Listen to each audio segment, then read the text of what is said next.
Manalangin tayo. O Diyos, Ama namin, banal at makapangyarihan ka sa lahat. Pinapasalamatan ka namin sapagkat ikaw ay banal at matuwid, nagpaparusa sa lahat ng mga kasalanan upang kami matakot sa iyo. Gayunpaman, ikaw ay mahabagin, nagpapatawad ng mga kasalanan, nagpapawalang sala sa lahat ng lumalapit na may pananampalataya. At ikaw ay tumutupad ng pangako, at ikaw ay nag-iingat upang kami na mga nasa iyo ay hindi tuluyang mahulog at lamunin sa masamang sistema na sanlibutan ito at ang mga pandaraya ng kasalanan. Linisin mo po kami sa pamamagitan ng iyong banal na Espiritu at ng salita mong iyong ibubuhos sa amin na masagana. At ingatan mo kami sa aming paglilingkod sa iyo dito sa lupa habang kami naghihintay sa iyong pagbabalik. Umaasa po kami ng isang masaganang paglilingkod mula sa mga salita na iyong ituturo sa amin. At hawakan mo ang aming isip at puso, kagaya ng iyong ipinangako sa bagong tipan. Isulat mo ang lahat ng ito sa aming mga kaloob-looban at tulungan mo kaming sundin ito. Sa iyo ang kapurihan at pasasalamat namin sa tanging pangalan ng Panginoong Hesukristo. Amen. Magbabasa tayo mga kapatid sa Hebrews chapter 8, verse 6. At pagkatapos itutuloy natin sa chapter 9. At pagkatapos itutuloy natin sa chapter 10, verse 31.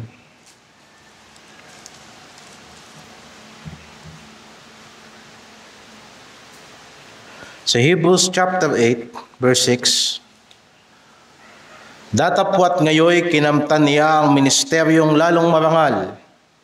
Palibhasa siya naman ay tagapamagitan ng isang tipang lalong magaling na inilagda sa lalong mabubuting pangako. Sapagkat kung ang unang tipang yaon ay naging walang kakulangan, ay hindi na sana inihanap ng pangangailangan ng ikalawa. Sapagkat sa pagkakita ng kakulangan sa kanila ay sinabi niya, narito dumarating ang mga araw, sinasabi ng Panginoon na ako'y gagawa ng isang bagong paikipagtipan sa sangbahayan ni Israel at sa sangbahayan ni Juda. Hindi ayon sa tipang aking ipinakipagtipan sa kanilang mga magulang, ng araw na sila'y aking tangnan sa kamay upang sila'y ihatid sa labas ng lupain ng Ehipto. Sapagkat sila'y hindi nanatili sa aking tipan, at akin silang pinabayaan, sinasabi ng Panginoon, sapagkat ito ang pakikipagtipang aking gagawin sa sangbahayan ni Israel. Pagkatapos ng mga araw na yaon, sinasabi ng Panginoon, ilalagay ko ang aking mga kautusan sa kanilang pag-iisip at sa kanilang puso'y aking isusulat ang mga ito. At ako'y magiging Diyos nila at sila'y magiging bayan ko.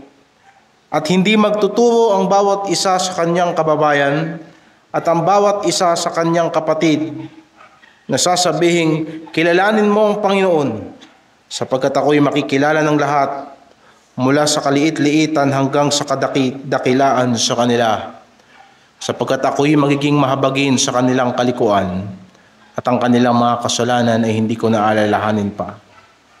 Doon sa sinasabi niya, isang bagong tipan, ay linuma niya ang una. Datapwat ang nagiging luma at tumatanda ay malapit ng lumipas. Ngayon, ang unang tipang ding ay nagkaroon ng mga palatuntunan ng pagsamba sa Diyos at ng kanyang sanktuaryo, ang sanktuaryo ng sanlibutan ito. Sapagkat inihanda ang isang tabernakulo, ang una na kinaroroonan ng kandelero at ng dulang at ng mga tinapay na handog na siyang tinatawag na dakong banal. At sa likod ng ikalawang tabing ay ang tabernakulo na tinatawag na dakong kabanal-banalan na may isang gintong dambana ng kamangyang at kaba ng tipan, at ang paligid ay nakakalupkupan ng ginto na siyang kinawawaunan ng sisidlang ginto na may lamang mga mana at tungkod ni Aaron na namumulaklak at mga tapyas na bato ng tipan. At sa ibabaw nito ay ang kerubin ng kaluwalhatian na nangagsisilim sa luklukan ng awa, na ang mga bagay na ito ay hindi na natin mapag-uusapan ngayon ng isa-isa. At sa ganitong pagkahanda ng bagay na ito, sa unang tabernakulo ay palaging nagsisipasok ang mga saserdote na tinutupad ang mga katungkulan.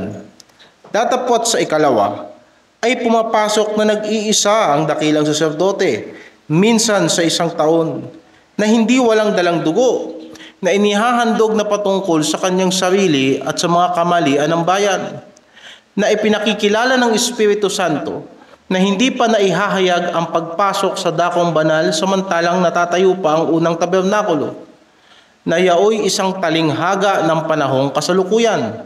Ayon dito ay inihahandog ang mga kaloob at ang mga hain tungkol sa budhi na hindi magpapasakdal sa sumasamba. Palibhasay, palatuntunan lamang na ukol sa laman, na iniatang hanggang sa panahon ng pagbabago, gaya ng mga pagkain at mga inumin at sari-saring paglilinis. Ngunit pagdating ni Kristo na dakilang saserdote ng mabubuting bagay na darating, sa pamamagitan ng lalong malaki at lalong sakdal na tabernakulo, na hindi gawa ng mga kamay, sa makatuwid bagay hindi sa paglalang na ito, ay hindi rin naman sa pamamagitan ng dugo ng mga baka, ng mga kambing, at ng mga bulong baka, kundi sa pamamagitan ng kanyang sariling dugo, ay pumasok na minsan magpakailanman sa dakong banal, na kinamtan ang walang hanggang katubusan. Sapagkat kung ang dugo ng mga kambing at ng mga baka, at ang abo ng dumalagang baka na ibinubudbod sa mga nadungisan, ay makapagiging banal sa ikalilinis ng laman, gaano pa kaya ang dugo ni Kristo, na sa pamamagitan ng Espiritu na walang hanggan, ay nihandog ang kanyang sarili na walang dungi sa Diyos, ay maglilinis ng inyong budhi sa mga gawang patay upang magsipaglingkod sa Diyos na buhay. At dahil dito, siya ang tagapamagitan ng isang bagong tipan, upang sa pamamagitan ng isang kamatayan na ukol sa ikatutubos ng mga pagsalangsang na nasa ilalim ng unang tipan, ang mga tinawag ay magsitanggap ng pangako naman ng walang hanggan. Sapagkat kung saan mayroong tipan, dooy kinakailangan ang kamatayan ng gumawa niyaon. Sapagkat ang isang tipan ay may kabuluhan kung mamamatay ang gumawa. Sa ibang paraay, walang anumang kabuluhan samantalang nabubuhay ang gumawa. Kaya't ang unang tipan ay hindi itinatalaga ng walang dugo.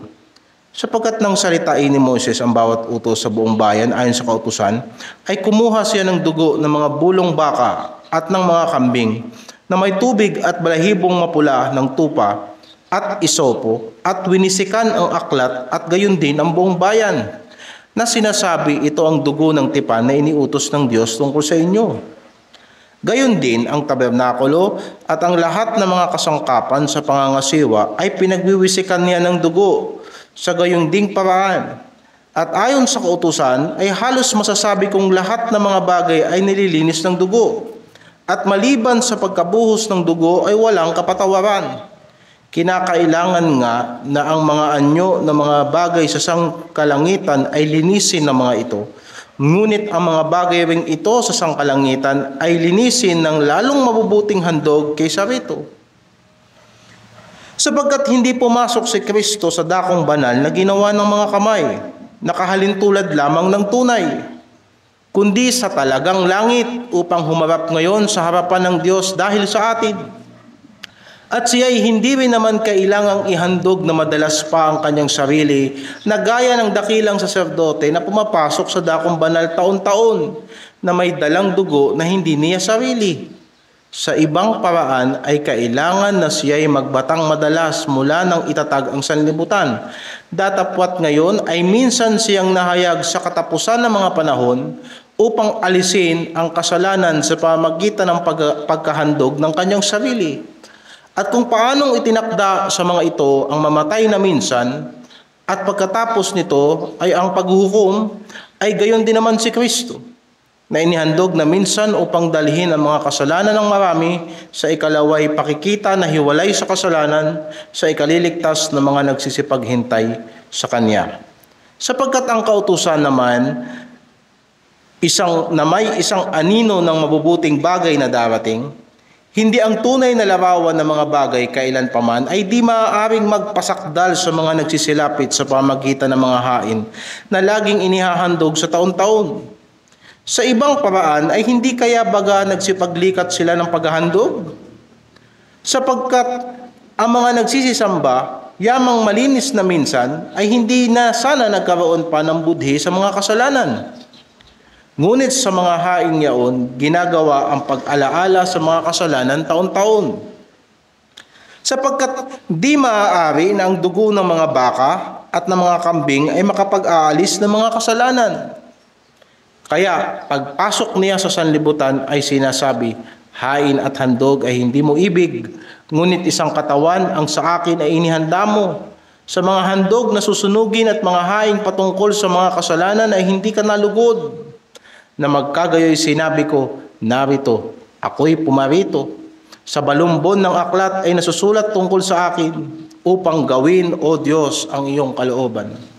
Sa itaas ay sinasabi, mga hain at mga handog na susunuging buo, at mga haing patungkol sa kasalanan ay hindi mo ibig, at di mo rin kinalulugdan, mga bagay na inihandog ayon sa kautusan. Saka sinabi niya, narito, ako'y pumarito upang gawin ang iyong kalooban. Inaalis niya ang una upang maitatag ang ikalawa. Sa kaloobang yaon, tayo'y pinapaging banal sa pamamagitan ng paghahandog ng katawan ni Kristo na minsan magpakailanman. At katotohanang ang bawat saserdote na araw-araw ay nangangasiwa ng patayo at naghahandog na madalas ng gayong ding mga hain, na hindi makaalis kailan paman ng mga kasalanan, ngunit siya na makapaghandog ng isa lamang hain patungkol sa mga kasalanan magpakailanman ay umupo sa kanan ng Diyos. Buhat noon ay naghihintay hanggang sa ang kanyang mga kaaway ay naging tungtungan ng kanyang mga paa, sapagkat sa pamamagitan ng isang handog ay kanyang pinasakdal magpakailanman ang mga pinapaging banal. Ang Espiritu Santo ay nagbibigay patotoo rin naman sa atin, sapagkat pagkasabi niya na ito ang tipang gagawin ko sa kanila, pagkatapos ng mga araw na yaon, sabi ng Panginoon, ilalagay ko ang aking mga kautusan sa kanilang puso at isusulat ko rin naman sa kanilang pag-iisip, at ang kanilang mga kasalanan at kanilang mga kasamaan ay hindi ko naaalalahanin pa. At kung saan may kapatawaran ng mga ito ay wala nang paghahandog na patungkol pa sa kasalanan. Mga kapatid, yamang may kalayaan ngang makapasok sa dakong banal sa pamagitan ng dugo ni Jesus, sa pamagitan ng 100 bago at buhay na kanyang itinalaga sa atin, sa pamagitan ng tabing, sa makatuwid bagay sa kanyang laman. At yamang may isang dakilang saserdote na pangulo sa bahay ng Diyos, tayo'y magsilapit na may tapat na puso, sa lubos na pananampalataya, na ang ating mga puso na winisikan mula sa isang masamang budhi at mahugasan ng ating katawan ng dalisay na tubig. Na ating ingatang matibay ang pagkakatiwala ng ating pag-asa upang huwag mag-alinlangan sapagkat tapat ang nangako. At tayo'y mangagtinginan upang tayo'y mangagudyok sa pag-iibigan at mabubuting gawa, na huwag nating pabayaan ang ating pagkakatipon na gaya ng ugali ng iba, kundi mag-aralan sa isa't isa, at lalo na kung inyong namamalas na nalalapit na ang araw.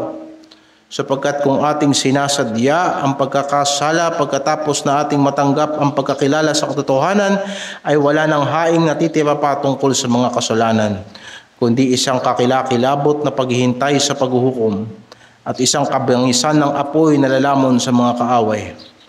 Ang magpawalang halaga sa kautusan ni Moses sa patotoo ng 2 o 3 saksi ay mamamatay na walang awa. Gaano kayang higpit ng parusa sa akala ninyo ang iahatol na nauukol doon sa yumurak sa anak ng Diyos at umaring di banal sa dugo ng tipan na nagpabanal sa kanya at umalipusta sa espiritu ng biyaya. Sabagat ating nakikilala yaong nagsabi, akin ang paghihiganti, ako ang gaganti. At muli huhukuman ng Panginoon ng kanyang bayan.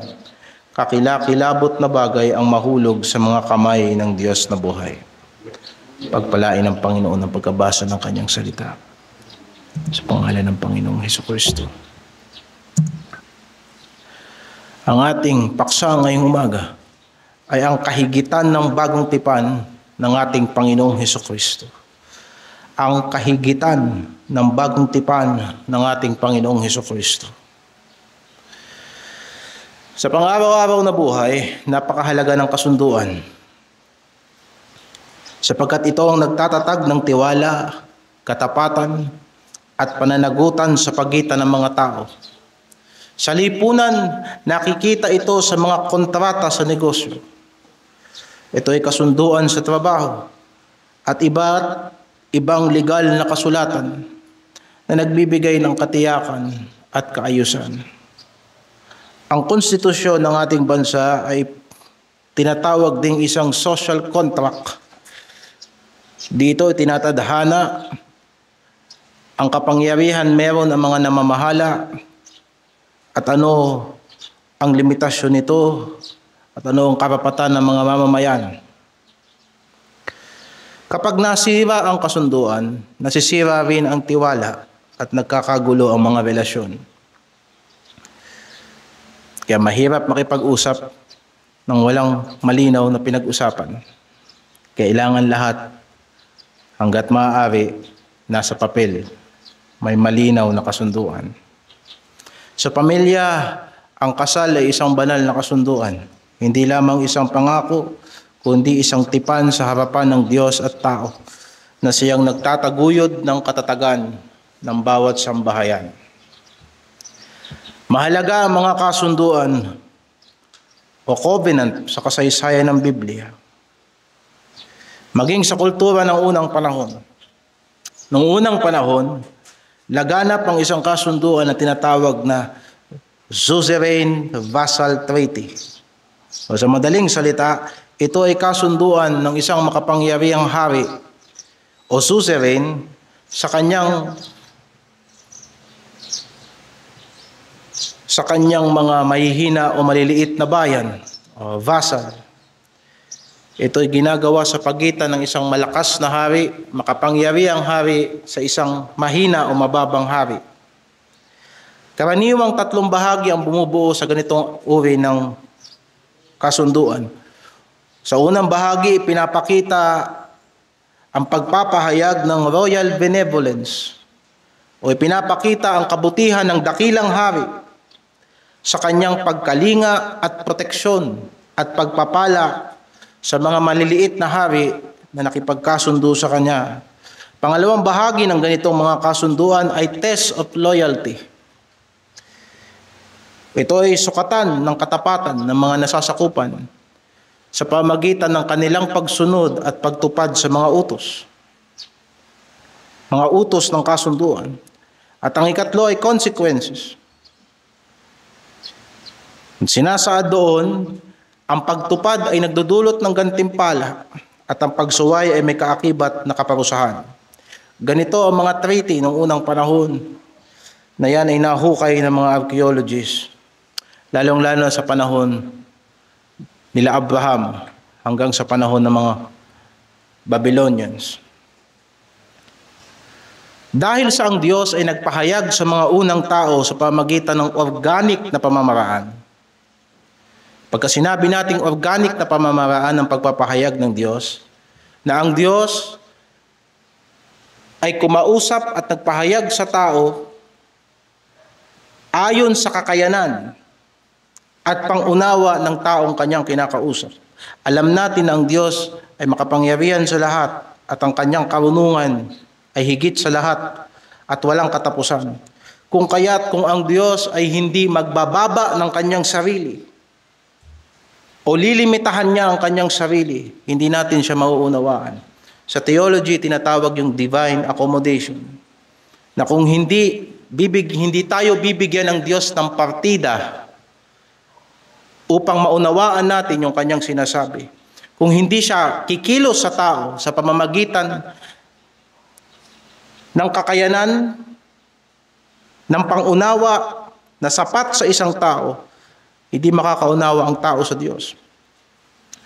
Dahil sa nagpahayag ang Diyos sa isang organic na pamamaraan, ang pakikitungo niya sa Israel ay nakahulma rin sa mga sinaunang treaty. Gayunpaman, naiiba ang tipan ng Diyos sapagkat hindi lang ito pampolitika at hindi lang ito pansamantalang kasunduan. Ito ay nakaugat sa kanyang mga banal na kalooban at plano ng kaligtasan. Ang lumang tipan ay binubuo ng mga magkakaugnay na tipan at ito ay nabanggit na natin sa pangangaral na maraming beses. Meron tayong tinatawag na Adamic Covenant. Meron tayong tinatawag na Noahic Covenant. Ang Adamic Covenant o tinatawag nating Covenant of Foundations sapagkat ito ang batayan ng lahat ng mga covenant na ginawa ng Diyos sa unang tao. Ito ay magandang kasunduan ng Diyos sa tao, ngunit nalabag dahil sa kasalanan. Ang pinarusahan sila sa panahon ni Noah, nagkagulo ang klima, ang daigdig, nawala ang balanse. Kaya ang Noahic Covenant ay tinatawag din na Covenant of Stability, sapagkat ibinalik ng Diyos ang kaayusan sa daigdig pagkatapos ng isang malaking dilubyo. At nangako ang Diyos na hindi na siya papatay ng sangkatauhan sa pamamagitan ng malawakang pagbaha. Yung nakikita nating baha ay maliliit na bagay. So sinasabi ng Panginoon na hindi na siya papatay uli. Hindi niya papatayin ng tao, uubusin ang mga tao sa isang pansandaigdigang pagbaha. Doon in-establish ng Diyos ang iba't ibang panahon. Alam na natin yung kanyang covenant kay Abraham, o yung tinatawag na Covenant of Election, na pinili ng Diyos si Abraham at ang kanyang lipi para maging representative niya sa lupa at magdala ng pagpapala sa buong daigdig. Alam na rin natin ang Mosaic Covenant o Covenant of Law na nagbigay ng kautusan sa Israel bilang bayan ng Diyos. At alam na rin natin yung Davidic Covenant o Covenant of Kingship na nagpatibay ng pangako ng walang hanggang kaharian mula sa lahi ni David. Pag sinabing lumang tipan, hindi tayo tumutukoy sa isang covenant. Tinutukoy natin yung buong lumang tipan. Mula sa covenant kay Adan hanggang sa covenant ni David, yun ang tinutukoy nating lumang tipan. Lahat ng ito ay nagpapakita ng kabutihan ng Diyos. Ang Diyos bilang isang suzerain o mataas na hari ay nakipagkasundo sa tao na mababang hari sapagkat siya'y ginawa sa imahe ng Diyos. Nagpahayag ng kabutihan ng Diyos, ng kanyang pagpapala sa tao, bagamat ang tao ay hindi karapat-dapat sa anumang paraan. Ipinakita niya na ang kanyang mga kautusan, ang mga kondisyones ng kanyang pagpapala. At nandoon din ang kaakibat na gantimpala at kaparusahan kung ang tao ay manatili sa kasunduang ibinigay niya. Ngunit sa kabila ng lahat ng ito ay pinakita ng kasaysayan na hindi kayang tuparin ng tao ang tipan. Sa halip na manatili sa katapatan, paulit-ulit na nabigo ang tao sa pagsunod sa kalooban ng Diyos. Kaya naman, dumating ang ating Panginoong Hesukristo upang itatag ang bagong tipan, isang higit, ganap at walang hanggang tipan na nadadala ng tunay na kapatawaran at buhay na wala hanggan sa lahat ng mga sumasampalataya sa Kanya. Ngayon, ipaliwanag natin yung ating binasang teksto. Ang unang katanungan, bakit kailangang palitan ang lumang tipan? Bakit kailangang palitan ang lumang tipan? Mayroon itong tatlong dahilan sa binasa natin. At ang una ay kaugnay doon sa mga nakalipas nating pangangaral. Una, sapagkat ang pagiging saserdote ng ating Panginoong Hesukristo ay nangangailangan ng bagong kautusan. Sa chapter 7 verse 12 ay minsan binasa na natin, nang palitan ang pagkasaserdote ay kinakailangang palitan naman ang kautusan. At yan ang chapter 8 verse 1 hanggang 5 na ipinangaral sa atin noong nakaraang linggo. Magsimula tayo sa verse 6. Datapwat ngayoy kinamtan niya ang ministeryong lalong marangal. Palibhasa siya na may tagapamagitan ng isang tipang lalong magaling na inilagda sa lalong mabubuting pangako. Ayon sa lumang tipan, hindi pwedeng maging saserdote ang ating Panginoong Jesucristo sapagkat hindi siya galing sa tribo ng mga saserdote, sa tribo ni Levi. Siya ay galing sa tribo ni David. Subalit ang kanyang pagiging hari ay kagaya ng pagkahari at pagkasaserdote ni Melchizedek. Si Melchizedek ay hari at saserdote. Kung kinakailangan ng bagong saserdote, kinakailangan ng pagkakaroon ng bagong tipan. Pangalawang dahilan kung bakit kailangang baguhin ang lumang tipan, sapagkat ang lumang tipan ay mayroong mga kakulangan. Chapter 8, verse 7 hanggang 12. Sapagkat kung ang unang tipang yaon ay naging walang kakulangan, ay hindi na sana inihanap ng pangangailangan ang ikalawa. Sapagkat pagkakita ng kakulangan sa kanila ay sinabi niya, narito dumarating ang mga araw na sinasabi ng Panginoon na ako'y gagawa ng isang bagong pakikipagtipan. So nakita natin, sa binasa natin dito, na direct quotation from Jeremiah 31, verse 31 to 35 na binasa ng kapatid natin kanina, na nakakita ng kakulangan ang Diyos sa lumang tipan. Kakulangan in the sense na ang layunin ng Diyos ay hindi pa hinog sa lumang tipan.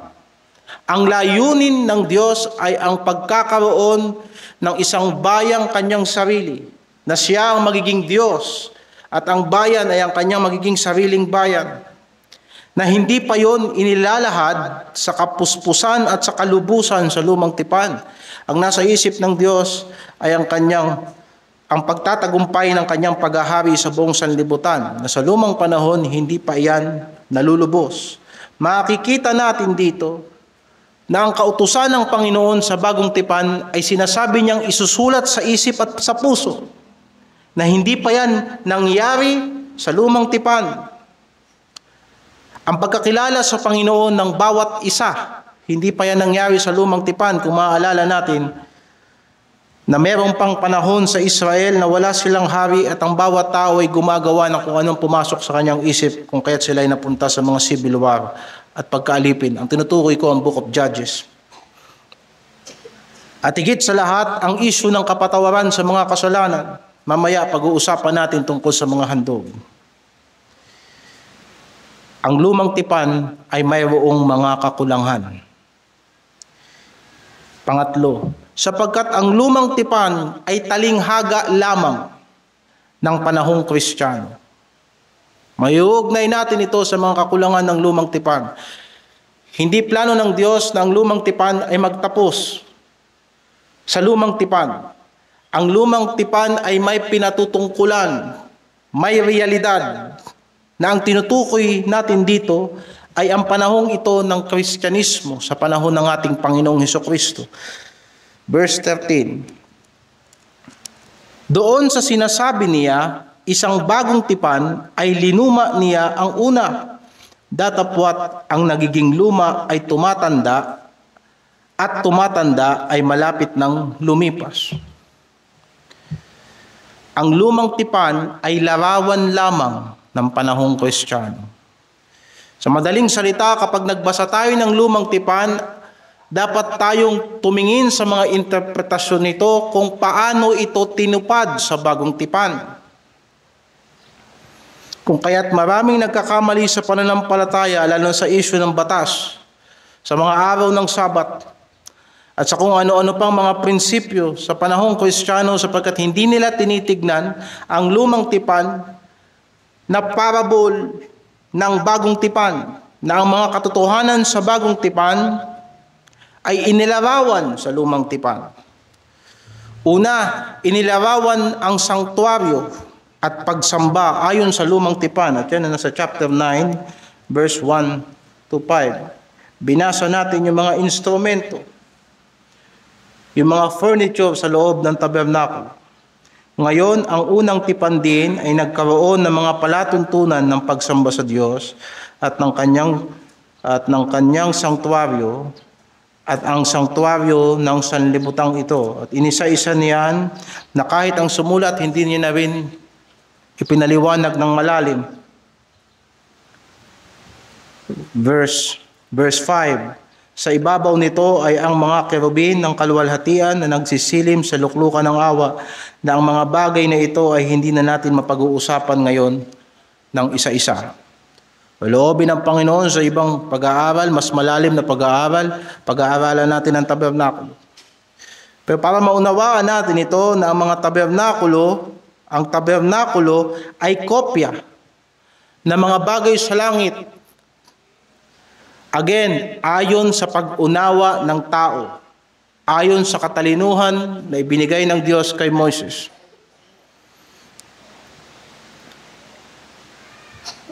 Pangalawa, pagkatapos inilarawan din ang panuntunan ng pagsamba ayon sa lumang tipan. Paano sila sumasamba sa lumang tipan? Verse 6, verse 7. Sa ganitong pagkahanda ng mga bagay na ito, sa unang tabernakulo ay palaging nagsisipasok ang mga saserdote na tinutupad ang mga katungkulan. Datapot sa ikalawa, ay pumapasok na nag-iisa ang dakilang saserdote minsan sa isang taon na hindi walang dalang dugo na iniahandog na patungkol sa kanyang sarili at sa mga kamalian ng bayan. Yung tabernakulo sa lumang tipan na hati sa dalawa. Yung unang bahagi na nabasa natin sa una ay tinatawag na dakong banal. Doon ang mga saserdote, doon nila ginagawa ang kanilang mga pang-araw-araw na paghahandog. Nandun ang mga banal na tinapay. Nandun ang mga ilawan. Sa labas noon, nandun ang mga hugasan ng kamay. At doon sila naghahanan ng para sa mga kasalanan ng bayan araw-araw. Isipin mo, ang tabernakulo ng lumang tipan ay madugo. Kaya kailangan nila maglinis araw-araw. At yun ang ginagawa ng mga saserdote. Subalit dun sa dakong banal, isang beses lang pinapasok yun sa loob ng isang taon. Kapag sa panahon ng Yom Kippur, o yung tinatawag na Day of Atonement, doon pinababanal ng saserdote ang buong bayan. Sila ay nagsisisi at kanilang binabalik tanaw ang kanilang kasunduan sa Diyos. Ano ang implikasyon ng lumang tipan sa mga sumasamba nito? Sa verse 8 hanggang verse 10, na ipinakikilala ng Espiritu Santo na hindi pa naihahayag ang pagpasok sa dakong banal samantalang nakatayo pa ang unang tabernakulo. Na yaoy isang talinghaga ng panahong kasalukuyan. Ayon dito ay inihahandog ang mga kaloob at mga hain tungkol sa budhi na hindi magpapasakdal sa sumasamba. Palibhasay palatuntunan lamang na ukol sa laman na iniatang hanggang sa panahon ng pagbabago, gaya ng mga pagkain at mga inumin at sari-saring paglilinis. 4 na bagay ang implikasyon ng lumang tipan sa mga tao na nasa ilalim ng lumang tipan. Una, hindi pa inihahayag sa lumang tipan ang pagpasok sa dakong banal. Bagamat may dakong banal at kabanal-banalang dako sa tabernakulo, hindi yun ang tinutukoy dito ng sumulat sa Hebreo. Ang tinutukoy dito ay daan patungo mismo sa Diyos. Na sinabi ng Panginoong Jesucristo sa mga apostoles, "Ako ang daan, ang buhay at ang katotohanan at walang makalalapit sa Ama kung hindi sa pamamagitan ko." Sa makatuwid, sa lumang tipan, hindi pa nahahayag ang pagpasok sa dakong banal na mababasa natin sa mga talata mamaya na ang tinutukoy na dakong banal dito ay yung langit sa mismong harap ng Diyos. Pangalawa, hindi pa ito ang pinakakatotohanan, kundi talinghaga lamang o larawan o paglalarawan kung ikukumpara natin sa mga katotohanang ipinahayag sa atin ngayon sa panahong Kristiyano sa pamamagitan ng ating Panginoong Jesucristo. Pangatlo, hindi pa ito nagbibigay ng walang hanggang pagpapawalang sala. Yun ang dahilan kung bakit Ang tao noong unang panahon ay nawawala sa mga tipan ng Diyos. Hindi dahil sa ang Diyos ay bumabali ng kasunduan, kundi ang tao ay hindi pa nabago ang puso at hindi pa nabago ang isip patungkol sa mga katotohanan ng kautusan ng Diyos. Kung kaya't ang ginagawa nila ay pang-araw-araw na paghahandog at taong-taong pagpapabanal ng kanilang sarili, sapagkat ang lumang tipan ay hindi pa nagbibigay ng walang hanggang pagpapawalang sala. At pang-apat, hindi pa ito permanente. Kagaya ng sinasabi natin kanina, bakit? Sapagkat itinatakda lamang ang lumang tipan hanggang sa panahon ng pagbabago. Talagang sa umpisa pa lang ay merong tinakdang panahon na matatapos ang kasunduan ng Diyos sa Israel. Halimbawa, nang tinawag ng Diyos si Abraham, sinabi ni Apostol Pablo na nalalaman ng Diyos na ang mga hentil ay mapapawalang sala sa pamamagitan ng pananampalataya, ay ipinangaral niya ang ebanghelyo kay Abraham na kanyang sinabi, sa pamamagitan ng iyong binhi pagpapalain ng lahat ng bansa. Karaniwan sa lumang tipan ay nakasentro sa Israel. Pero darating ang panahon na ang paikipagkasundo ng Diyos ay hindi na lamang sa Israel, kundi sa pamamagitan ng Israel tungo sa lahat ng bansa. Kung kaya't, masasabi natin na ang lumang tipan ay hindi permanente, kundi nakatakda lamang hanggang sa panahon ng pagbabago. Ngayon, ito na ang mensahe natin ngayong umaga. Paano nakahigit ang bagong tipan sa lumang tipan? Paano nakahigit ang bagong tipan sa lumang tipan? At ito ay merong tatlong dahilan. Tatlong kasagutan. Una, sapagkat ang bagong tipan ay may higit na panuntunan ng pagsamba. Verse 11 hanggang 14. Pagdating ni Kristo na dakilang saserdote ng mabubuting bagay na darating, sa pamagitan ng lalong malaki at lalong sakdal na tabernakulo, na hindi gawa ng mga kamay, sa makatuwid bagay hindi sa paglalang na ito, at hindi rin naman sa pamagitan ng dugo ng mga kambing at ng mga bulong baka, kundi sa pamagitan ng kanyang sariling dugo, ay pumasok minsan magpakailanman sa dakong banal na kinamtan ang walang hanggang katubusan. Sapagkat kung ang dugo ng mga kambing at ng mga baka at ang abo ng dumalagang baka na ibinudbod sa mga nadungisan ay makapagpapaging banal sa ikalilinis ng laman, gaano pa kaya ang dugo ni Kristo? Na sa pamagitan ng Espiritu na walang hanggan ay nihandog ang kanyang sarili na walang dungi sa Diyos, ay maglilinis ng inyong budhi sa mga gawang patay upang magsipaglingkod sa Diyos na buhay. Paano naging mas higit ang palatuntunan sa bagong tipan? Una, tignan mo sa saserdote. Ang saserdote sa bagong tipan, si Jesucristo, ang dakilang saserdote ng mabuting bagay na darating. At sinasabi, hindi sa pamagitan ng dugo ng mga kambing at mga bulong baka, kundi sa pamagitan ng kanyang sariling dugo, ay pumasok magpakailanman sa dakong banal. O titignan natin sa 9:25, chapter 9 verse 25, hindi rin naman kailangang ihandog na madalas pa ang kanyang sarili, na gaya ng dakilang saserdote noong unang panahon, na pumapasok sa dakong banal taon-taon na may dalang dugo na hindi niya sarili. Pangalawang kahigitan ng bagong tipan sa lumang tipan, tignan mo ang sanktuaryo. Ang sanktuaryo na tinutukoy sa bagong tipan na ito, lalong malaki at lalong sakdal na tabernakulo na hindi mga gawa ng kamay, sa makatuwid bagay hindi sa paglalang na ito. Tignan natin sa chapter 9 verse 24. Hindi pumasok si Kristo sa dakong banal na ginawa ng mga kamay, nakahalintulad lamang ng tunay, kundi sa talagang langit upang humarap ngayon sa harapan ng Diyos dahil sa atin. Pangatlo, tignan mo yung epekto. Anong epekto ng bagong tipan? Ng pagpasok ni Kristo sa langit, dala-dala ang kanyang sariling dugo. Kinamtan ang walang hanggang katubusan.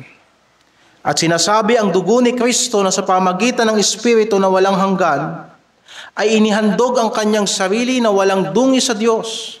ay maglilinis ng ating budhi sa mga gawang patay upang magsipaglingkod sa Diyos na buhay. Dalawang epekto ng bagong tipan sa tao. Una, nililinis nito ang ating konsyensya. Pangalawa, ang makasalanang tao ay makakapaglingkod na sa Diyos.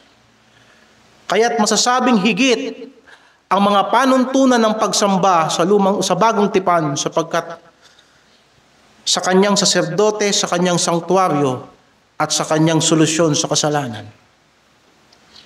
Pangalawang dahilan kung bakit higit ang bagong tipan, sapagkat ang bagong tipan ay may higit na tagapamagitan. Chapter 9, verse 15 hanggang 22. Dahil dito siya ang tagapamagitan ng isang bagong tipan, upang sa pamamagitan ng isang kamatayan na ukol sa ikatutubos ng mga pagsalangsang na nasa ilalim ng unang tipan, ang mga tinawag ay magsitanggap ng pangako na manang walang hanggan. Nabanggit na natin mga kapatid na ang kamatayan ng ating Panginoong Hesukristo ang pinakahandog na panlinis sa bagong tipan. Dahil dito siya ang tagapamagitan ng isang bagong tipan. Pag yung chapter 9 verse 15, tinignan nyo yun sa verse 14 na sinasabing dahil dito, na ang tinutukoy sa verse 14 ay yung paglilinis ni Kristo ng ating budhi upang tayo ay makapaglingkod sa tunay at buhay na Diyos. Dahil dito si Kristo ay tagapamagitan ng isang bagong tipan. Naalala natin sa Matthew 26 verse 27 hanggang 28 na binasa ng kapatid natin kanina. At dumampot siya ng isang saro at nagpasalamat at ibinigay sa kanila na nagsasabi, magsiinom kayong lahat diyan, sapagkat ito ang aking dugo ng tipan na nabubuhos dahil sa marami sa ikapagpapatawad ng mga kasalanan. Sa prinsipyo, bawat kasunduan ay kinakailangan ng pag-aalay ng buhay. Verse 16 and verse 17, kung mayroong tipan, dooy kinakailangan ang kamatayan ng gumawa niyaon. Sapagkat ang isang tipan ay may kabuluhan kung mamatay ang gumawa. Sa ibang paraay, walang anumang kabuluhan samantalang nabubuhay ang gumagawa. Naalala natin sa pangangaral itong mga nakalipas na linggo na practice ng unang panahon na kapag sila ay nagkakasundo, ginagarantiyahan nila yun ng buhay. Of course, hindi nila pinapatay ang isa't isa. Kung kaya't kumukuha sila ng representative, halimbawa ay mga hayop.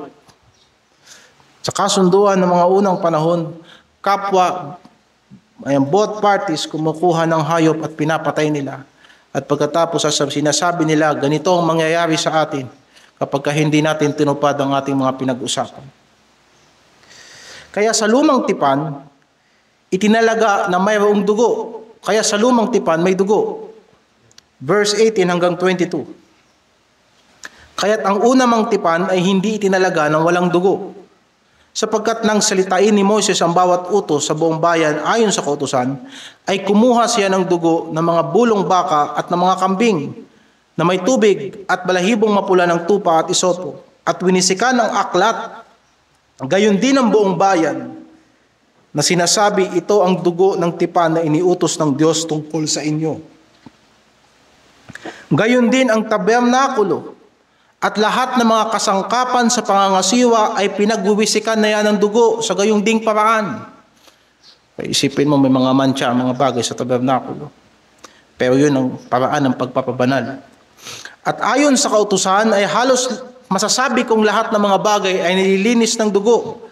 At maliban na sa pagkabuhos ng dugo ay walang kapatawaran. Kaya lang, doon sa kasunduan sa lumang tipan, hindi naman yung mga tao ang namamatay. Hindi rin naman namatay si Moises nung sila'y nagkasundo. Kundi may namatay para sa kanila ang hayop. Kaya nga, ang bagong tipan ay nangangailangan ng mas mabuti at karapat-dapat na buhay. Verse 23 hanggang verse 28. Kinakailangan nga na mga anyo ng mga bagay sa sangkalangitan ay linisin ng mga ito. Ngunit ang mga bagay ring ito sa sangkalangitan ay linisin ng lalong mabubuting bagay, mabubuting handog kaysa rito. sapagkat hindi pumasok si Kristo sa dakong banal na ginawa ng mga kamay na kahalintunad lamang ng tunay, kundi sa talagang langit upang humarap ngayon sa harapan ng Diyos dahil sa atin. At siya'y hindi rin naman kailangang ihandog na madalas pa ang kanyang sarili, na kagaya ng dakilang saserdote na pumapasok sa dakong banal taon-taon na may dalang dugo na hindi niya sarili. Sa ibang paraan ay kailangan na siya'y magbatang madalas mula nang itatag ang sanlibutan. Datapwat ngayon ay minsan siya'y nahayag sa katapusan ng mga panahon upang alisin ang kasalanan sa pamagitan ng pagkahandog ng kanyang sarili. At kung paanong itinakda sa mga tao mamatay na minsan at pagkatapos nito ay paghuhukom, ay gayon din naman si Kristo na inihandog na minsan upang dalhin ang kasalanan ng marami. Sa ikalaway pakikita na hiwalay sa kasalanan sa ikaliligtas ng mga nagsisipaghintay sa Kanya. Isang beses lamang kailangan mamatay ng ating Panginoong Hesukristo. Sa lumang tipan, ang mga saserdote ay palaging pumapatay ng mga hayop para ipamagitan ang tipan. Paano natin napatunayan na isang beses lang dapat mamatay ang ating Panginoong Hesukristo? Una, sapagkat nahayag siya sa huling panahon. Verse 26. Kung ang lumang tipan ay larawan ng mga bagay na darating at si Hesukristo ay katuparan ng lumang tipan, nararapat lamang na mamamatay siya sa dulo ng panahon. Nabasa natin sa Hebrews chapter 1 na nakahati lamang ang panahon ng Biblia sa dalawa. Ang panahon ng mga magulang sa pamagitan ng mga propeta at sa huling panahon, ang panahon na isinugo ng Diyos ang kanyang anak upang magdala ng mga huling mensahe ng Diyos. Sa ganitong paraan, masasabi din natin na namatay din ang Panginoong Hesukristo para sa mga banal na tao sa lumang tipan. Siya rin ang naging pinakahandog nila. Kung iisipin mo, kung may mga kakulangan, ang mga bagay, ang mga palatuntunan sa lumang tipan, paano sila napawalang sala sa harapan ng Diyos? Kung kaya't sa dulo ng panahon, sa katuparan ng mga kasunduan, namatay si Kristo para din sa mga lumang tao sa lumang tipan. Basahin natin sa verse 15. Siya ang tagapamagitan ng isang bagong tipan upang sa pamamagitan ng isang kamatayan na ukol sa ikatutubos ng mga pagsalangsang na nasa ilalim ng unang tipan, ang mga tinawag ay magsitanggap ng pangako na manang walang hanggan. Isang beses lang dapat mamatay ang ating Panginoong Hesukristo. Pangalawa, sapagkat si Hesukristo, nung nagkatawang tao, ay mayroong isang buhay bilang tao. Ilang beses ba dapat mamatay ang tao? Isa lang. Kung ang Panginoong Hesukristo ay nagkaroon ng tunay na kalagayan bilang tao, hindi siya pwedeng mamatay araw-araw o taon-taon. Isang beses lamang siya namatay dahil sa kasalanan bilang tao, at isang beses lang din siya humarap sa hukuman ng Diyos bilang tao para sa kanyang kapwa-tao, para sa mga kasalanan.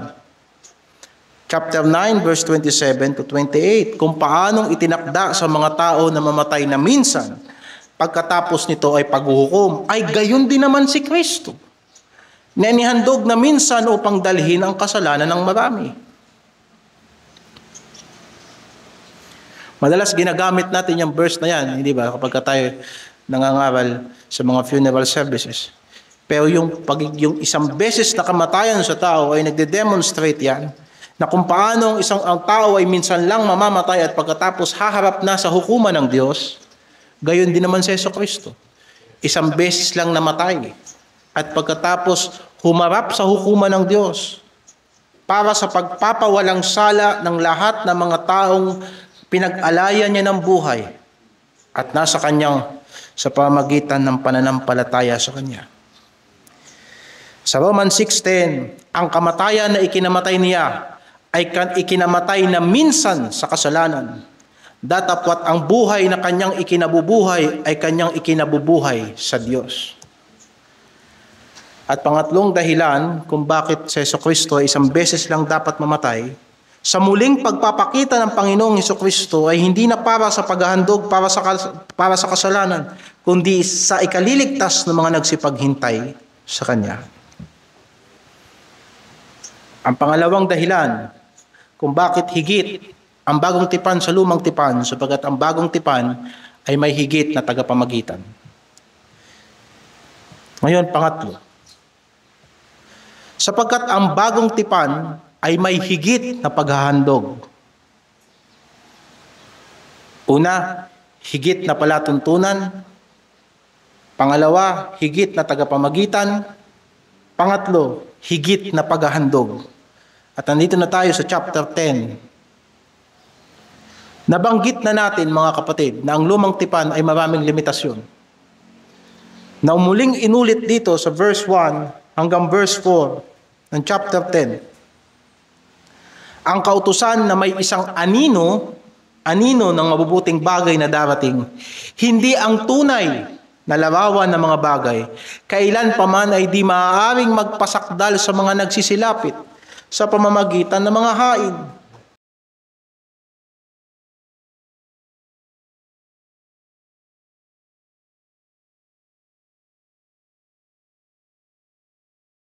Sapagkat ang mga nagsisisamba, yamang nalinis na minsan, ay hindi na sana nagkaroon pa ng budhi sa mga kasalanan. Kahit ang mga tao sa lumang tipan, hindi nila mapanghawakan yung ginagawa nilang paghahandog. Sapagkat ang problema ng tao nasa puso.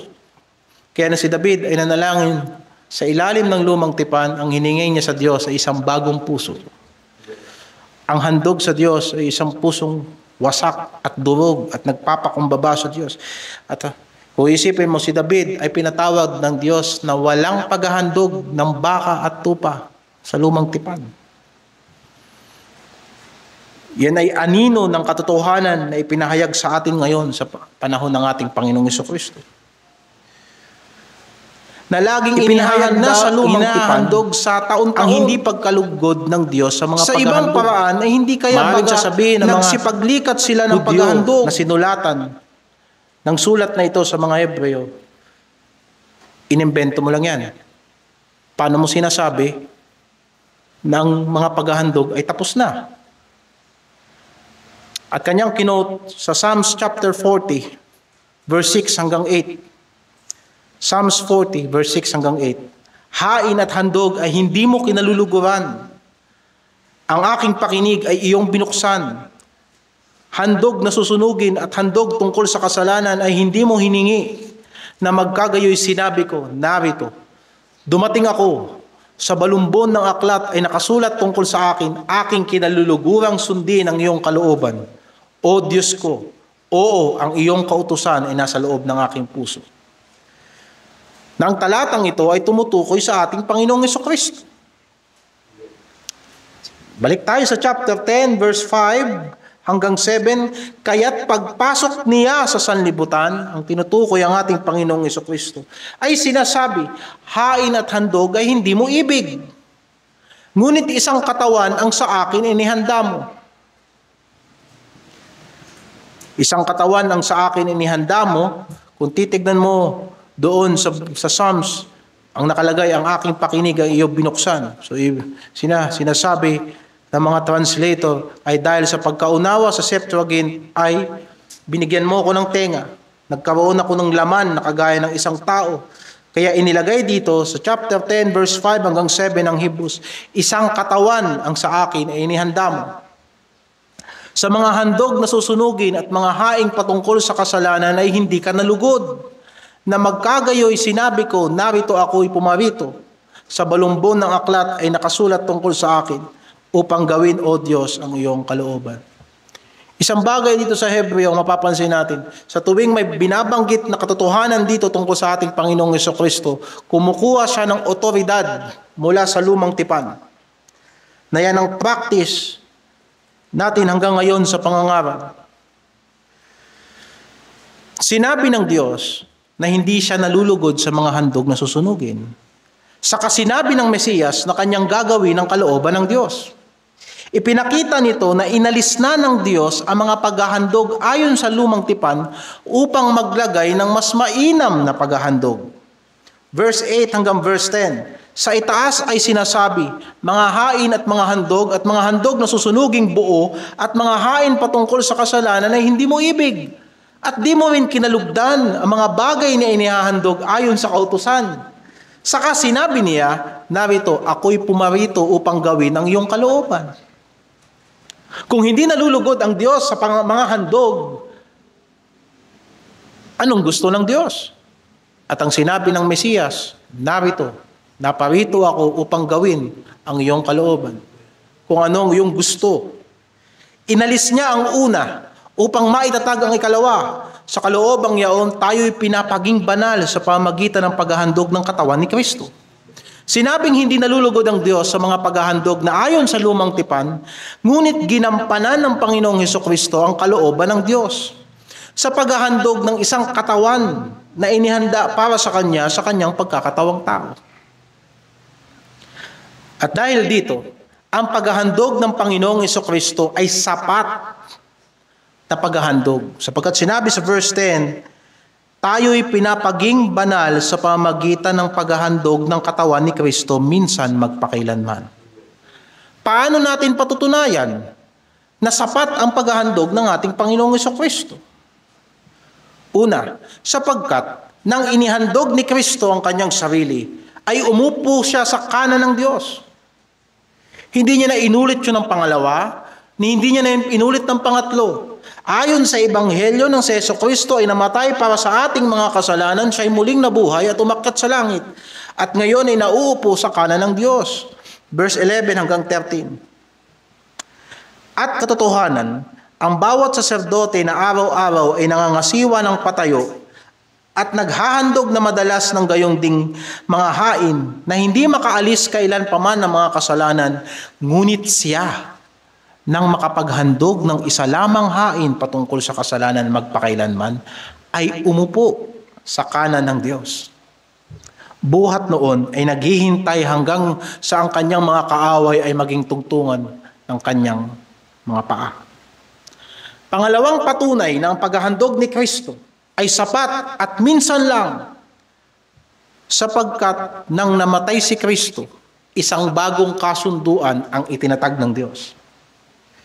Hindi na pwedeng ibalik yung dating kasunduan sapagkat tinupad na ang dating kasunduan. At sa kamatayan ng ating Panginoong Hesukristo ay meron ng nakatatag na bagong kasunduan. Chapter 10, verse 14 hanggang 18.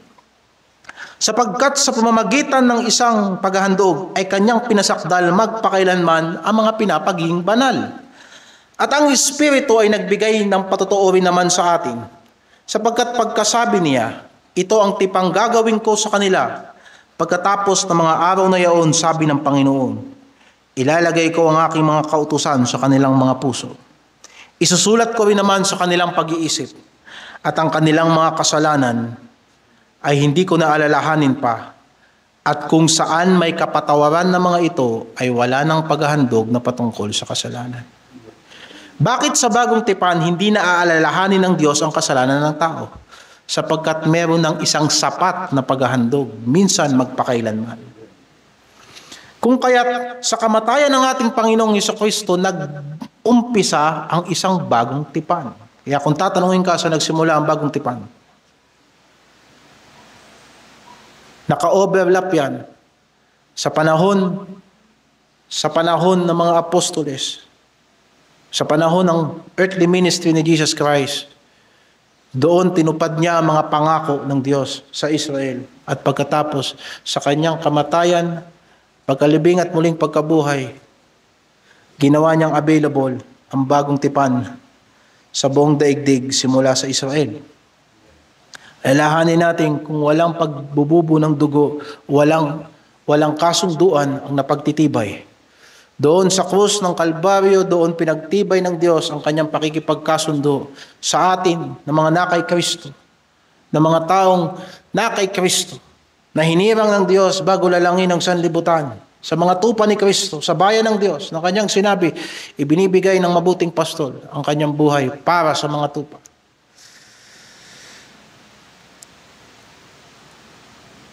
Tatlong dahilan kung bakit higit ang bagong tipan sa lumang tipan. Sa panuntunan ng pagsamba, sa pamagitan ng tagapamagitan, at sa kahigitan nito sa mga paghahandog na inihandog na minsan magpakailanman. Dadako na tayo sa exhortation. Nakasummarize ang epekto ng bagong tipan sa mananampalataya. Sa chapter 10 verse 19 to 21, mga kapatid, yamang may kalayaan ngang makapasok sa dakong banal sa pamagitan ng dugo ni Jesus, sa pamagitan ng daang bago at buhay na kanyang itinalaga sa atin, sa pamagitan ng tabing, sa makatuwid bagay sa kanyang laman, at yamang may isang dakilang saserdote na pangulo sa bahay ng Diyos. Ang mga Kristiyano ay may kalayaang makapasok sa dakong banal. Hindi sa makalupang tabernakulo, kundi mismong sa harapan ng Diyos na kung saan nandoon si Kristo na namamagitan para sa atin. Tayo ay may kalayaang makapasok sa dakong banal. Una, sa pamamagitan ng dugo ni Kristo. Pangalawa, sa pamamagitan ng bagong buhay na itinalaga niya sa atin. Pangatlo, sa pamamagitan ng kanyang katawan. Pang-apat, sa pamamagitan ni Jesucristo bilang dakilang saserdote na pangulo ng iglesia. Kaya tayo'y pinagsasabihan na magsilapit ng may tapat na puso sa lubos na pananampalataya. Verse 22 hanggang verse 25, tayo'y magsilapit na may tapat na puso sa lubos na pananampalataya, na ang ating mga puso na winisikan mula sa isang masamang budhi at mahugasan ng ating katawan ng dalisay na tubig, na ating ingatang matibay ang pagkakilala ng ating pag-asa upang huwag mag-alinlangan sapagkat tapat ang nangako. At tayo'y mga tinginan upang tayo'y mga udyok sa pag-iibigan at mabubuting gawa, na huwag nating pabayaan ang ating pagkakatipo na gaya ng ugali ng iba, kundi mag-aralan sa isa't isa, at lalo na kung inyong namamalas na nalalapit na ang araw. Obserbahan natin sa exhortation na masasabi lamang na tayo ay mayroong tapat na puso dahil sa pananampalataya lamang. Alam natin na ang puso ay mandaraya sa lahat ng bagay. Tanging ang Panginoong Jesucristo lamang ang hindi nagbabago. Ang isip at ang puso ng tao ay pabago-bago, nadadaya at nasasadlak at nahuhulog. Subalit ang Panginoong Jesucristo noon, ngayon at magpakailanman ay hindi magbabago at mananatiling tapat. Sa Kanya nakasalig ang ating pananampalataya. Sa Kanya nating ipagkatiwala ang ating buong buhay at ang ating buong pagkatao. Ito ang pagkakaroon ng bahagi sa bagong tipan. Ang bagong tipan ay pakikipagkasundo ng Diyos. Kaya kung sasabihin ng sino man na siya ay nasa ilalim ng bagong tipan, ay dapat siguraduhin niya na meron bang pakikipagkasundo ang Diyos sa Kanya. Ang bagong tipang ito ay dala ng ating Panginoong Jesucristo na Kanyang sinabi, ilalagay ko ang aking kautusan sa kanilang pag-iisip at ang kanilang puso ay aking isusulat ang mga ito. Ako'y magiging Diyos nila at sila'y magiging bayan ko. Kikilalanin nila ako bilang Panginoon. Makikilala ako ng lahat mula sa kaliit-liitan hanggang sa kadakilaan. At hindi ko na alalahanin ang kanilang kasalanan. Yan ang bagong tipan na idinala sa atin ngayon sa pamagitan ng Panginoong Jesucristo. At ito ay nagsisimula sa panloob.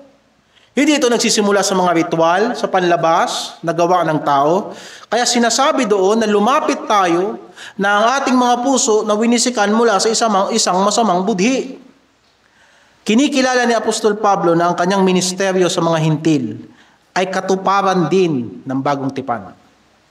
Halimbawa sa 2 Corinthians chapter 3 verse 4 to 6. Gayong pagkakatiwala sa Diyos ay taglay namin sa pamamagitan ni Kristo.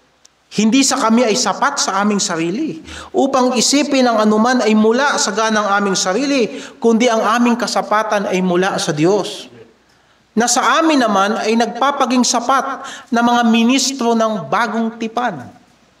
Hindi ng titik, kundi ng Espiritu, sapagkat ang titik ay pumapatay, datapot ang Espiritu ay nagbibigay buhay. Ang kapangyarihang ito ay sa pamagitan ng banal na Espiritu. Kung idediretso natin sa verse 17 hanggang verse 18 ng 2 Corinthians 3, ngayon ang Panginoon ay siyang Espiritu. Kung saan naroon ang Espiritu ng Panginoon, doon ay may kalayaan. Datapwat tayong lahat ng walang talukbong ang mukha ay tumitingin gaya ng sa isang salamin sa kaluwalhatian ng Panginoon, ay nababago tayo sa gayong ding larawan mula sa kaluwalhatian hanggang sa kaluwalhatian na gaya ng mula sa Panginoon na Espiritu. Ito ang sinasabi sa Tito, Titus chapter 3 verse 5 to 7. ang katuparan ng bagong tipan na nagsisimula sa panloob, na inilarawan ni Apostol Pablo sa kanyang sulat kay Tito, Titus 3:5-7. Hindi dahil sa mga gawa sa katwiran na ginawa nating sarili, kundi ayon sa kanyang kaawaan ay kanyang iniligtas tayo sa pamamagitan ng paghuhugas sa muling kapanganakan at ng pagbabago sa Espiritu Santo na kanyang ibinuhos ng sagana sa atin sa pamamagitan ni Hesukristo na ating tagapagligtas, upang sa pagkaaring ganap sa atin sa pamamagitan ng kanyang biyaya ay maging tagapagmana tayo ayon sa pag-asa sa buhay na walang hanggan. Si Ezekiel ay nagsalita rin tungkol dito, patungkol sa bagong tipan. Ezekiel 36 verse 25-28, ako'y magwiwisik ng malinis na tubig sa inyo at kayo'y magiging malinis. Sa buo ninyong karumihan at sa lahat ninyong mga Diyos-Diyosan, lilinisin ko kayo. Bibigyan ko rin naman kayo ng bagong puso at lalagyan ko ang loob nyo ng bagong diwa. At aking aalisin ang batong puso sa inyong katawan at aking bibigyan kayo ng pusong laman. At aking ilalagay ang aking espiritu sa loob nyo at palalakarin ko kayo ng inyo ng ayon sa aking mga palatuntunan. At inyong iingatan ang aking mga kahatulan at isasagawa. At kayo'y magsisitahan sa lupain na ibinigay ko sa inyong mga magulang. At kayo'y magiging aking bayan at ako'y magiging inyong Diyos. Subalit hindi ito nagtatapos sa panloob. Ito'y nagpapatuloy din sa panlabas. Na sinabi sa binasa natin sa Hebreo na mahugasan ang ating katawan ng dalisay na tubig. Mula sa loob tungo sa praktikal na pamumuhay, ayon sa sinasabi ng propeta, ako'y magwiwisik ng malinis na tubig sa inyo at kayo'y magiging malinis. At aking ilalagay ang aking espiritu sa loob ninyo at palalakarin ko kayo ng ayon sa aking mga palatuntunan. Mula sa bautismo, na larawan ng espiritual na realidad. Larawan, hindi ang pamamaraan ng bagong buhay, kundi larawan ng espiritual na realidad ng pagsisisi at pananampalataya. Ang bautismo ang ating unang pagsunod sa Diyos. Tayo ay patuloy na nililinis sa pamamagitan ng pag-a-apply ng mga katotohanan ng salita ng Diyos sa ating buhay. Nilinis tayo sa panloob, subalit ang ating panlabas ay marami pang kapintasan, kung kaya tayo mga Kristiyano ay nagpapatuloy sa salita ng Diyos. At kung tayo ay naging kapo sa salita ng Diyos, tayo hinihikayat na magpatuloy sa pananampalataya at magsisi sa ating Panginoon. Sa John chapter 17 verse 16 hanggang 17, sinabi ng Panginoon patungkol sa kanyang mga alagad, sa John 17 verse 16-17, hindi sila taga-sanlibutan. Nagaya ko naman na hindi taga-sanlibutan. Pakabanalin mo sila sa katotohanan. Ang salita mo'y katotohanan. Sa Ephesians chapter 5 verse 25 hanggang 26, mga lalaki, ibigin ninyo ang inyong asawa, gaya ni Kristo na umibig sa iglesia, at ibinigay ang kanyang sarili dahil sa kanya, upang kanyang pakabanalin ito, na nilinis sa pamamagitan ng paghuhugas ng tubig na may salita. Nakita natin na sa pagbibigay ni Kristo ng kanyang sarili ay naisagawa ang isang bagong tipan. Ibinigay ni Hesukristo ang kanyang sarili para sa iglesia, upang ang iglesia ay patuloy niyang pakabanalin sa pamamagitan ng kanyang mga salita na ipinangangaral palagi at araw-araw at ibinabahagi natin sa isa't isa. Dahil dito, sa ilalim ng bagong tipan, hindi isinusulat ang kautusan ng Diyos sa bato, kung hindi sa puso. Sa isip, isinusulat ng Diyos ang kanyang kasunduan, na ito'y nagiging buhay ng mga Kristiyano. 2 Corinthians chapter 3 verse 3. 2 Corinthians 3 verse 3, yamang nahahayag na kayo'y sulat ni Kristo. Sino ang tinatawag ng mga sulat ni Kristo? Ang mga Kristiyano na pinangangasiwaan namin, hindi isinulat ng tinta, kundi ng Espiritu. Hindi sa mga tapyas ng bato, kundi sa mga tapyas ng pusong laman. Makikita natin na ang bawat Kristiyano ay ebidensya ng pakikipagkasundo ng Diyos. Kaya sinabi sa Mateo, kayo ay asin ng sanlibutang ito. Sa lumang tipan ay asin ay nagpapatotoo tungkol sa kasunduan. Yan ay sumpa sa kasunduan o patunay sa kasunduan na hanggat makakakita ka ng tao na nagpapatuloy sa katapatan ni Kristo sa kanyang buhay, alam mo ang Diyos hindi mabibigo. Sa gitna ng kahirapang ito, makakita ka ng mga Kristiyano na nagpapatuloy. Alam mo ang Panginoon na hindi magkukulang at patuloy siyang tumutupad sa kanyang mga pangako. Ngayon, paano tayo magsisilapit na may pusong tapat sa pananampalataya? Dalawa, at hindi ko nahahabaan ito sapagkat ipinangaral na ito sa atin minsan. Una, sa verse 23. Ating ingatang matibay ang pagkakakilala ng ating pag-asa upang huwag mag-alinlangan sapagkat tapat ang nangako. Naalala natin, sinabi ng Panginoon na mag-ingat tayo sa isang pusong masama na walang pananampalataya na naghihiwalay sa Diyos na buhay. Kaparehas ito noon. Manghawak tayo sa ating pag-asa kay Kristo upang huwag tayo mag-alinlangan. Saan ang gagaling ang pag-aalinlangan? Naggagaling ang pag-aalinlangan sapagkat hindi tayo nang hahawak sa pag-asa natin kay Kristo. At dahil dito, lumalapit tayo sa Diyos na may pusong mandaraya sapagkat sa umpisa pa lang hindi naman tayo lumalapit sa Diyos na taglay ang sarili nating kabutihan. Wala tayong sariling kabutihan. Ang pagtitiwala lamang natin kay Kristo, ang pagpapasakop lamang natin kay Kristo, ang ating pagsunod kay Kristo, ang ating pag-asa kay Kristo sa kanyang ginawang gawain at tinapos na gawain para sa atin, ang atin lang na panghahawakan sa harapan ng Diyos. Kahit sa pang-araw-araw nating pangangailangan, nagpo-provide ang Diyos sa atin dahil sa kanyang mga binitiwang pangako sa ating Panginoong Hesukristo. Ng kanyang sinabi, kung hindi niya ipinagkait ang kanyang bugtong na anak, kundi ibinigay niya sa atin ang walang bayad, ipagkakait baga ng Diyos sa atin ang mga bagay para sa ating ikabubuti. Kung ating mapanghahawakan lamang ang kabutihan ng Diyos, sapagkat ang garantiya ng kanyang pangako sa atin ay namatay si Kristo para sa atin. At siya'y muling nabuhay para sa atin. At siya'y babalik para sa atin. Mawawala ang pag-aalinlangan ng ating puso. Pangalawa, tayo'y magtinginan, verse 24 and verse 25. At tayo'y magtinginan upang tayo'y mag-udyok sa pag-iibigan at mabubuting gawa. Palagi ganyan sinasabi. Lagi natin babantayan ang ating kapatid.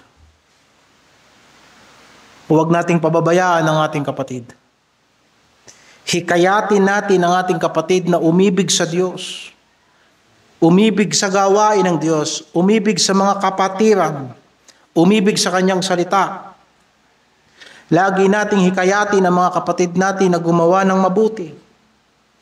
Kaya nga sinasabi sa verse 25, hindi natin pababayaan ang ating pakikipagtipon. Bakit? Sapagkat pamamaraan ng Diyos ang ating pakikisama sa iglesia upang mabantayan ang ating puso. Sa pang-araw-araw na tayo ay nakakasalamuhan ng mga taong walang Diyos. Sa araw-araw na tayo ay gumaganap ng mga gawain na kahit pa para sa Diyos, alam natin na tayo ay nadudungisan sa sanlibutang ito. Subalit may mga kapatid na magpapaalala sa atin. At magdadala sa atin palagi sa tuwid na gawain. Kaya nga sinasabi, magtuwiran tayo sa isa't isa. Magsabihan tayo sa isa't isa ng ating pagkakamali. Confess your faults one to another upang tayo ay gumaling. Sa dalawang bagay na yan, tayo ay magsisilapit na may pusong tapat sa pananampalataya. Ang dalawang bagay na ito ay pinangaral na sa atin minsan. Kung alalahanin ninyo sa chapter 3, verse 12 hanggang 15, ay parehas na parehas ang pagkakasabi. O parehas ang prinsipyo ng pagkakasabi. Chapter 3 verse 12 hanggang 15, magsipag-ingat kayo mga kapatid. Baka sakaling mayroon sa kanino man sa inyo ang isang pusong masama na walang pananampalataya na naghihiwalay sa inyo sa Diyos na buhay. Ngunit kayo'y mangag-aralan sa isa't isa araw-araw. Samantalang sinasabi ngayon, baka papagmatigasin ang sino man sa inyo ng daya ng kasalanan, sapagkat tayo'y nagiging kabahagi ni Kristo kung ating iniingatang matibay ang pasimula ng ating pagkakatiwala hanggang sa katapusan. Samantalang sinasabi, ngayon, kung marinig ninyo ang kanyang tinig, huwag ninyong papagmatigasin ang inyong puso na gayang sa ipinamumungkahi. Bilang pangwakas na panawagan, magtatapos tayo sa isang warning. At ito hindi na kailangan ng paliwanag pa sapagkat ito'y babala na ng Diyos sa atin. At sa mga nakalipas na pangangaral, ilang beses na natin itong binasa. Yung natitirang talata, chapter 10, verse 26 hanggang 31. Sapagkat kung ating sinasadya ang pagkakasala, pagkatapos na ating matanggap ang pagkakilala sa katotohanan, ay wala ng haing natitira pa tungkol sa kasalanan, kundi isang kakilakilabot na paghihintay sa paghuhukom at isang kabangisan ng apoy na lalamon sa mga kaaway. Ang magpawalang halaga sa kautusan ni Moises, sa patutuo ng 2 o 3 saksi ay mamamatay ng walang awa. Gaano kayang higpit ng parusa sa akala ninyo ang ihahatol sa nauukol doon sa yumurak sa anak ng Diyos at umaring di banal sa dugo ng tipan na nagpapabanal sa Kanya at umalipusta sa espiritu ng biyaya, sapagkat ating nakikilala yaong nagsabi, akin ang paghihiganti, ako ang gaganti. At muli huhukuman ng Panginoon ng kanyang bayan. Kakilakilabot na bagay ang mahulog sa kamay ng Diyos na buhay. Mga kapatid, malinaw na ang bagong tipan kay Kristo ay higit sa lahat. Ito ay may dakilang saserdote, mas mabuting tipan, at isang handog na minsan magpakailanman. Wala na tayong ibang dapat lapitan at sundan kundi ang Panginoong Hesukristo. Kung siya ang nagbukas ng daan, huwag nating ipagwalang bahala ang kanyang dugo. Huwag tayong bumalik sa anino ng lumang tipan sa pagtitiwala sa sariling lakas, sa pagnasa natin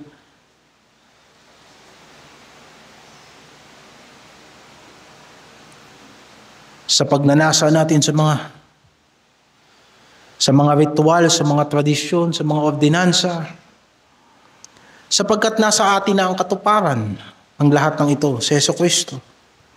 Huwag din tayong bumigay sa tukso ng kasalanan at pagtalikod. Kung nangihina tayo, lumapit tayo kay Kristo. Sapagkat ang babala ng Hebreo ay malinaw, kakilakilabot na bagay ang mahulog sa mga kamay ng Diyos na buhay. Sa halip, tayo ay magpatuloy na lumapit ng may pusong tapat at lubos na pananampalataya. Ingatan natin ang ating pag-asa at mag-udyukan tayo sa pag-ibig at mabuting gawa. Huwag nating pabayaan ang ating pagtitipon. Ang bagong tipan ay hindi lamang kasunduan na nakasulat sa bato. Ito ay nakasulat sa ating mga puso. At kung totoong tayo'y kabahagi nito, makikita sa ating pamumuhay ang kabanalan, ang pananampalataya at ang pag-ibig na bunga ng dugo ni Kristo. Mga kapatid, lumapit tayo sa Panginoong Hesukristo. Sa mabatong landas ng ating paglilingkod sa Kanya, ups and downs, pakikipaglaban sa loob at pakikipaglaban sa labas, ang ating Panginoong Hesukristo ang angkala ng ating mga kaluluwa. Piliin natin araw-araw na manatili kay Kristo, ang ating dakilang saserdote at tagapamagitan, sapagkat sa Kanya lamang may tunay na kapatawaran, kalayaan at walang hanggang buhay. Amen. Panalangin tayo. O Diyos, wala sa amin ang kapurihan, kundi sa iyo lamang ang kapurihan. Ang mayroon kami ay kahinaan, kahihiyan, kahinaan ng isip, kahinaan ng puso, kahinaan ng aming mga paa.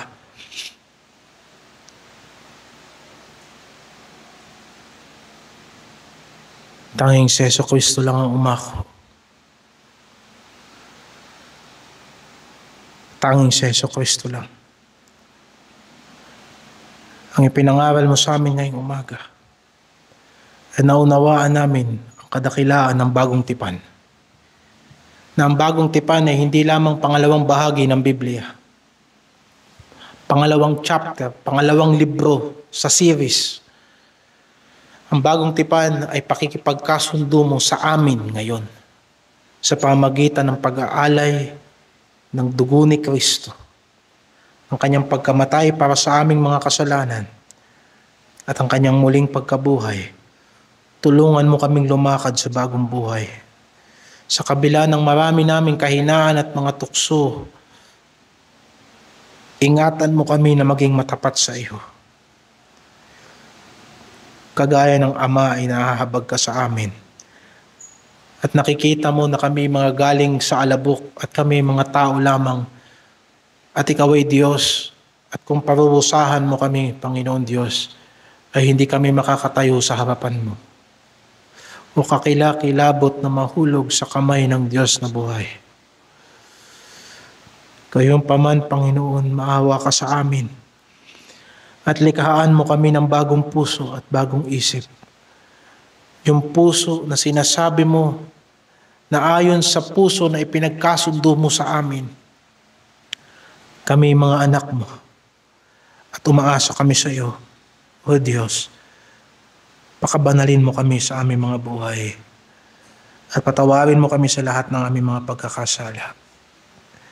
Tulungan mo kaming makalakad sa pangunguna ng iyong banal na Espiritu.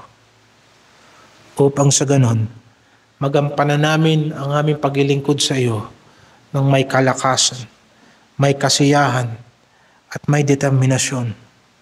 Salamat po sa katapatan ng iyong mga anak sa iyo, sa puso na ibinigay mo sa bawat isa.